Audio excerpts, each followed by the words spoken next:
پہنچانے اللہ سے جڑنے کے لیے نماز ہے کہ نماز پہلی امتوں کو 2 نمازیں، ہمیں 5۔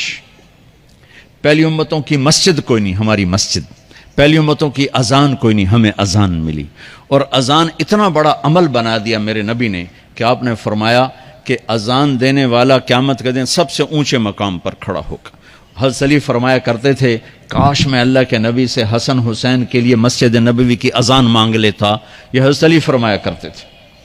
اور جنگ قادسیہ میں مؤذن زخمی ہو گیا تو اذان دینے کے شوق میں سردار آپس میں الجھ گئے، کہتا میں دوں گا، کہتا میں دوں گا، پھر قرہ اندازی ہوئی جس کا نام نکلا اس نے اذان دی۔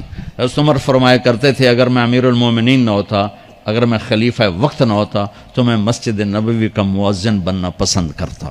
کسی کو اذان نہیں ملی، ہمیں اذان۔ پہلا مؤذن بلال بنا، پہلے مؤذن اللہ نے بلال کو یہ عزت عطا فرمائی۔ دنیا میں یہ ہے اور آخرت میں یہ ہے کہ میرے نبی نے فرمایا کہ جب جنت میں جانے کا وقت آئے گا نا تو جنت کی میرے لیے سواری لائی جائے گی، میں اس سواری پہ بیٹھوں گا تو اس کی جو وہ رسی ہوگی نا وہ ایسے نیچے گر جائے گی، یہ نیچے گرے گی۔ اس رسی کے یعنی اس کی جو لگام ہوتی ہے نا وہ نیچے گرنے کا مطلب ہے یہ ایسے نیچے گر گئی۔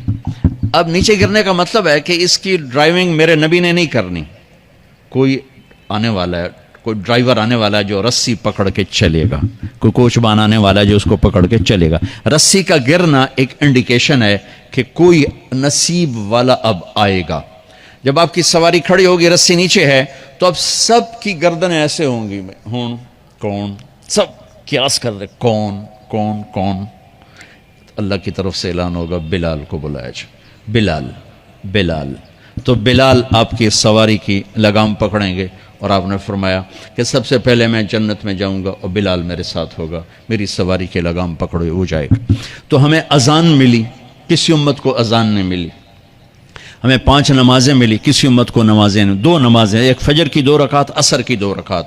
باجماعت نہیں، ان کو اپنی کتاب یاد نہیں، ہمیں قرآن یاد ہے۔ میرے مدرسے میں ایک بچہ اب ماشاءاللہ امریکہ میں وہ پڑھا رہا ہے، اس نے 30 دن میں قرآن یاد کیا۔ صبح یاد کرتا تھا، شام کو تراویح میں سناتا تھا۔ میرے مدرسے کا بچہ ہے، صبح بیٹھ کے مغرب تک پورا ہے سپارہ یاد کر کے اور عشاء کو تراویح میں سنا دیتا تھا۔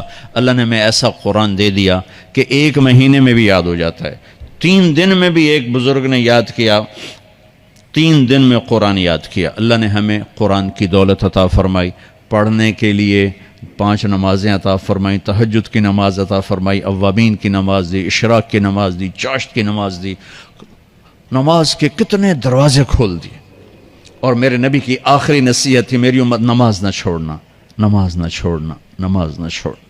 اور اس 14 صدی میں کوئی موقع ہے نماز چھوڑنے کا تو وہ میرے نبی کے نواسے کی کربلا کا ہے کہ جب ظلم بھی انتہا پر تھا اور مظلوم بھی اپنی آخری حدوں پر تھا، اور کائنات نے نہ ایسا ظلم دیکھا، نہ ایسے مظلوم دیکھے، نہ ایسی پاکیزہ ہستیاں دیکھی، نہ ایسے درندے دیکھے۔ تو سورج ڈھلا، نماز کا وقت ہوا ہے، تو آپ نے سبحان اللہ، آپ نے زہیر سے فرمایا کہ شمر سے کہو نماز پڑھنے دے، نماز پڑھنی ہے، امت کو پیغام دینا ہے کہ یہ کسی حال میں چھوڑنے کا کام نہیں ہے۔ تو انہوں نے آگے بڑھ کے شمر سے کہا نماز پڑھنے دو، انہوں نے کہا نہیں نماز نہیں پڑھنے دیں گے، ہماری تلوار چلے گی۔ انہوں نے واپس آ کر کہا جی وہ کہہ رہے ہیں ہم جنگ نہیں روکیں گے، تلوار چلے گی۔ تو پھر یہ نہیں فرمایا اچھا چلو ٹھیک سر دیو، فرمایا اچھا آدھے نماز پڑھو آدھے جنگ کرو۔ آدھوں نے نماز پڑھی، آدھوں نے جنگ کی۔ پھر انہوں نے جنگ کی اور پہلوں نے نماز پڑھی، اور عصر سے پہلے سب کے سر کٹ کے نیزوں پہ چڑھ گئے۔ یہ وہ ہستیاں ہیں جن کو میرے نبی نے کہا میری آنکھوں کی ٹھنڈک حسن حسین، میرے جگر کے ٹکڑے، میرے جنت کے پھول، پتہ نہیں کیا کیا تشبیہات دی ہیں میرے نبی نے، اور جنت کے نوجوانوں کے سردار حسن اور حسین۔ اور پھر نماز نہیں چھوڑی۔ ان کو جنت کی بشارت تو ماں کے دودھ پیتے مل گئی تھی، کربلا کی وجہ سے نہیں ملی سرداری ان کو، وہ تو ان کے سر کا صحرا ہے الگ۔ ان کو سرداری جنت کے ملی ماں کا دودھ پیتے ہوئے کہ جنت کے نوجوانوں کے سردار ہیں حسن اور حسین۔ نماز نہیں چھوڑی میرے عزیزو، نماز نہ چھوڑ۔ اللہ کا شکر ہے، میں آپ بچوں کو دیکھ کے مجھے اپنا کالج کا دور یاد آ رہا ہے۔ ہمارے دور میں ایک نعیم الدین صاحب گورنمنٹ کالج لاہور میں تبلیغ کا کام کرتے تھے، اور وہ اکیلے ہی نماز پڑھتے تھے، کوئی نمازی نہیں ہوتا تھا،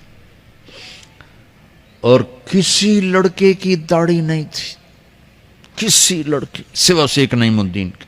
اب ہر کالج میں جائے داڑھیوں والے بچے نظر آتے ہیں، ٹوپیوں والے بچے نظر آتے ہیں، کوئی لڑکی کے سر پہ دوپٹہ نہیں ہوتا تھا، کوئی ایجوکیشن تھی۔ اب لمز جیسی یونیورسٹی میں بھی لڑکیاں پورے برقعے میں ہوتی ہیں، حجاب میں ہوتی ہیں، نقاب میں ہوتی ہیں۔ جہاں برائی کا گراف اوپر گیا تو نیکی کا بھی اوپر گیا، جہاں برائی کا لیول اگر بڑھا ہے تو نیکی کا لیول بھی بڑا ہے۔ اتنا بڑا میری نسل کا مجمع اللہ کی بات سن رہا ہے، یہ اس دور میں کوئی تصور نہیں کر سکتا تھا۔